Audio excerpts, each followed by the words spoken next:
Mohammad Rafi film निर्माता निर्देशक B.R. Chopra की पहली पसंद थे। उनकी फिल्मों में ज्यादातर वही गाते थे। तो पानी लेने के बहाने आ जाके तेरा मेरा एक रास्ता। मोहम्मद रफ़ी ने B.R. चोपड़ा का ऑफर ठुकरा दिया। फिर क्या था, B.R. चोपड़ा मोहम्मद रफ़ी के दुश्मन बन बैठे।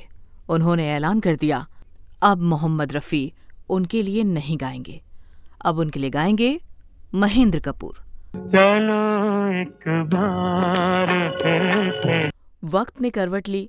फिल्म निर्माता निर्देशक B.R. चोपड़ा ने कहा, ये गाना रफ़ी साहब से ही गवा लो और इस ब्लैंक चेक पर वो जो चाहे उतना भरकर दे दो। कौन जाने किस घड़ी वक्त का बदले मिजाज।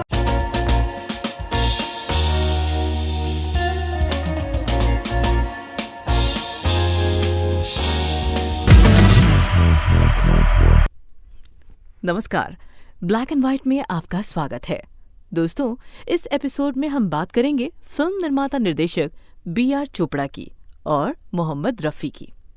हम बात करेंगे कि कैसे B.R. चोपड़ा ने मोहम्मद रफ़ी को नीचा दिखाने की कोशिश की और फिर कैसे बाद में उन्होंने न सिर्फ मोहम्मद रफ़ी से अपनी फिल्म में गाना गवाया, बल्कि उन्हें गाने की फीस के बदले एक ब्लैंक चेक भी दे दिया। जी हाँ, वक्त की पाबंद है आती जाती रौनकें।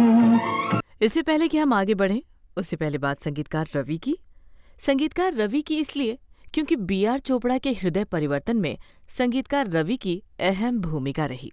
संगीतकार रवि और मोहम्मद रफ़ी के गहरे रिश्ते की वजह से दोनों महारथियों ने फिर एक दूसरे से हाथ मिलाया। दोस्तों, संगीतकार रवि और गायक मोहम्मद रफ़ी के रिश्ते बेहद मजबूत थे। दोनों में बहुत समानता थी। समानता ये थी कि दोनों ने शुरुआती दौर में काफी संघर्ष किया था और अपने दम पर हिंदी सिनेमा संगीत में नाम कमाया था।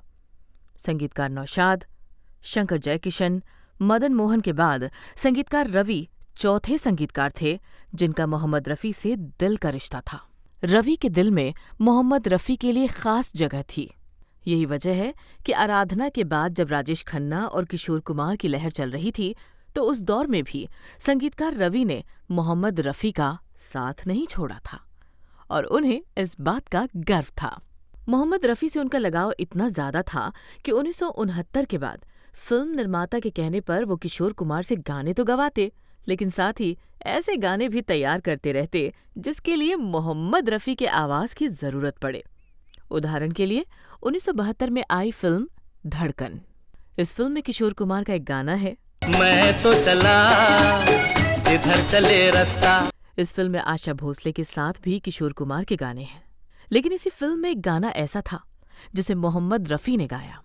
ये साज नया नया गीत मुबारक। जानकारों का मानना है कि संगीतकार रवि ने ये गाना तैयार ही ऐसे किया था कि इसे मोहम्मद रफ़ी गा सके। मेरे दोस्त तुझे तेरा मीत मुबारक। दोस्तों, ये बात तो थी 1972 की, क्योंकि धड़कन 1972 में ही आई थी, लेकिन संगीतकार रवि और मोहम्मद रफ़ी तो इसके बहुत पहले से एक दूसरे के लिए दम भरते रहे थे। संगीतकार रवि ने तो उस समय भी मोहम्मद रफ़ी का साथ दिया था जब रवि खुद फिल्म निर्माता निर्देशक B.R. चोपड़ा की टीम में थे और उस समय B.R. चोपड़ा ने मोहम्मद रफ़ी के खिलाफ जंग छेड़ रखी थी। दोस्तों, ये बात है 1963 के पहले की। हुआ ये था कि उस दौर के जाने माने निर्माता निर्देशक B.R. चोपड़ा ने मोहम्मद रफ़ी से कहा था कि वो सिर्फ उनकी फिल्म कंपनी के लिए ही गाएं, किसी और के लिए नहीं। मोहम्मद रफ़ी ने बड़ी विनम्रता पूर्वक B.R. चोपड़ा से कहा था कि ये संभव नहीं, वो ऐसा नहीं कर सकते। B.R. चोपड़ा उस वक्त बहुत बड़े निर्माता निर्देशक थे, इतने बड़े कि वो मोहम्मद रफ़ी की नाक को पचा नहीं पाए। उन्होंने मोहम्मद रफ़ी के खिलाफ लड़ाई छेड़ दी और इसका ऐलान कर दिया कि अब वो मोहम्मद रफ़ी से कोई गाना नहीं गवाएंगे और ना ही किसी को गंवाने देंगे। मोहम्मद रफ़ी की जगह वो एक नया मोहम्मद रफ़ी खड़ा करेंगे। अपनी बात को साबित करने के लिए उन्होंने तमाम हथकंडे अपनाए। उन्होंने निर्माता निर्देशक और संगीतकारों से कहा कि वो मोहम्मद रफ़ी को कोई काम ना दे। दोस्तों, उस वक्त फिल्मी दुनिया में बी.आर. चोपड़ा की तूती बोलती थी और उनके खिलाफ जाने में लोगों को घाटा था। इसीलिए इस दौरान मोहम्मद रफ़ी को काम मिलने कम हो गए।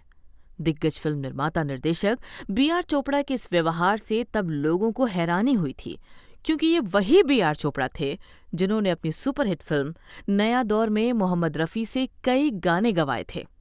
नया दौर में थे दिलीप कुमार और वैजयंतीमाला। संगीतकार थे ओ.पी. नैयर। नया दौर आई थी 1957 में। तुझे चांद के बहाने देखूं, जो कुछ है तेरे दिल में वो सब उसको खबर है। मैं बम्बई का बाबू, नाम मेरा अनजाना। नया दौर के बाद 1958 में भी बी.आर. चोपड़ा ने अपनी फिल्म साधना के लिए मोहम्मद रफ़ी से खूबसूरत गाना गवाया था। आज क्यों हमसे पर्दा है, आज क्यों हमसे पर्दा है, आज क्यों हमसे पर्दा है। इस फिल्म में थे सुनील दत्त और उनके साथ थी वैजयंतीमाला। संगीतकार थे एन दत्ता। 1958 के बाद 1959 में भी बी.आर. चोपड़ा ने अपनी फिल्म धूल का फूल में मोहम्मद रफ़ी से एक बेहद शानदार गाना गवाया था, जो अब अमर हो गया है। तू हिंदू बनेगा न मुसलमान बनेगा। इस फिल्म में भी संगीत दिया था एन दत्ता ने और इसे लिखा था शायर साहिर लुधियानवी ने। ये महलों में बैठे हुए कातिल ये लुटेरे। 1959 के बाद 1961 में बी.आर. चोपड़ा की फिर एक फिल्म आई थी, नाम था धर्मपुत्र। हमेशा की तरह इस फिल्म में भी बी.आर. चोपड़ा ने मोहम्मद रफ़ी से गाने गवाए थे। इस फिल्म में भी संगीत दिया था एन दत्ता ने। तो ये दिल दीवाना मचल गया, तो ये दिल दीवाना मचल गया। दोस्तों, 1961 तक बी.आर. चोपड़ा ने अपनी फिल्मों के लिए मोहम्मद रफ़ी को ही चुना, लेकिन 1961 के बाद स्थितियां ऐसी बनी कि वही बी.आर. चोपड़ा मोहम्मद रफ़ी के दुश्मन बन बैठे। उन्होंने अपनी फिल्मों में मोहम्मद रफ़ी की बजाय महेंद्र कपूर से गवाना शुरू कर दिया। धर्मपुत्र के बाद 1963 में बी.आर. चोपड़ा की फिल्म आई गुमराह और इस फिल्म में उनके लिए गाना गाया महेंद्र कपूर ने। रोग हो जाए। दोस्तों, फिल्म गुमराह में संगीत देने की जिम्मेदारी मिली थी संगीतकार रवि को, क्योंकि संगीतकार रवि तब तक बी.आर. चोपड़ा की मंडली में शामिल हो चुके थे। संगीतकार रवि के संगीत निर्देशन में महेंद्र कपूर ने बहुत बढ़िया गाया। इस फिल्म के लिए महेंद्र कपूर को फिल्म फेयर का बेस्ट मेल प्लेबैक सिंगर का अवार्ड भी मिला। संगीतकार रवि का कहना था कि महेंद्र कपूर ने खुद को मोहम्मद रफ़ी की शैली में ढाल लिया था। वो अफसाना जिसे अंजाम तक। दोस्तों, गुमराह फिल्म हिट हो चुकी थी और महेंद्र कपूर अब फिल्म निर्माता निर्देशक बी.आर. चोपड़ा की पहली पसंद बन चुके थे। बी.आर. चोपड़ा ज्यादातर गाने महेंद्र कपूर की आवाज में रिकॉर्ड किए जा रहे थे। बी.आर. चोपड़ा की मोहम्मद रफ़ी से दुश्मनी जारी थी, अभी भी जारी थी। वक्त अपनी गति से चलता जा रहा था। फिर आया साल 1965 और फिल्म आई वक्त। वक्त ने जैसे करवट ली। फिल्म के निर्माण के दौरान इस फिल्म के संगीतकार रवि ने फिल्म के प्रोड्यूसर बी.आर. चोपड़ा से कहा, मैं साहिर के लिए गाने को कंपोज कर रहा हूँ, उसे बस मोहम्मद रफ़ी ही गाएंगे और कोई नहीं, क्योंकि मैं इसके लिए किसी और की आवाज़ की कल्पना भी नहीं कर सकता। संगीतकार रवि ने कहा था, मुझे नहीं मालूम उस समय बी.आर. चोपड़ा पर क्या गुजरी या उनके मन में क्या आया कि वो मेरे सामने एक ब्लैंक चेक रखकर बोले, उन्हीं से गवा लो इस गीत को और जो भी राशि वो चाहें उन्हें भर कर दे दो। दोस्तों, वर्षों की दुश्मनी एक झटके में खत्म हो गई। मोहम्मद रफ़ी ने पिछली बातों को भुला दिया और इस गाने को जी जान लगाकर गाया। उन्हें मालूम था वक्त ने करवट ले ली है। वक्त से दिन और रात। कभी दूसरा मोहम्मद रफ़ी खड़ा करने का दम भरने वाले शक्तिशाली निर्माता निर्देशक बी.आर. चोपड़ा मोहम्मद रफ़ी की नेक नियति के आगे घुटने टेक चुके थे। उन्होंने एक बार फिर मोहम्मद रफ़ी की ओर दोस्ती का हाथ बढ़ाया था। वक्त की हर शय गुलाम। बी.आर. चोपड़ा ने मोहम्मद रफ़ी को ब्लैंक चेक दिया था, लेकिन मोहम्मद रफ़ी ने इस चेक पर वही फीस भरी जो वो उस समय सबसे लेते थे।